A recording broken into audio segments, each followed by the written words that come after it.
আমরা কি বলে নিজেকে মুসলমান দাবি করি আমরা নিজেও বুঝি না। কারণ আমরা নাকি মুসলমান দাবি করি, নামাজ কয় রাকাতে, কত রাকাত সুন্নত, কত রাকাত নফল, কত রাকাত ফরজ সেটাও জানি না। আজকে আপনি মুসলমান, সত্যিই ইমানদার আপনি, কারণ নামাজ আপনার উপর ফরজ হয়েছে। সেই নামাজ কত রাকাত ফরজ নফল সুন্নত আপনি আজকে শুনে যাবেন। ফজরে 2 রাকাত সুন্নত, 2 রাকাত ফরজ।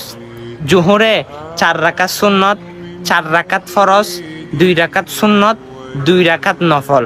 আসরে 4 রাকাত সুন্নত, 4 রাকাত ফরজ। মাগরিবে 3 রাকাত ফরজ, 2 রাকাত সুন্নত, 2 রাকাত নফল।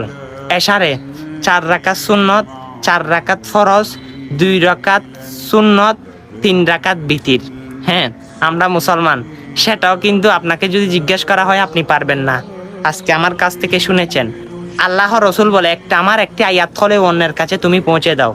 আপনি নামাজের দাওয়াতটা শুনেছেন, আপনার মতো সৌভাগ্যবান কেউ হতে পারে না। এই দাওয়াতটা সকল মুসলমানের কাছে দয়া করে পৌঁছে দিবেন, তারা যেন আল্লাহর রহমতে তারা যেন 5 ওয়াক্ত নামাজ পড়তে পারে। আমিন। সমান নেকির অধিকারে আপনি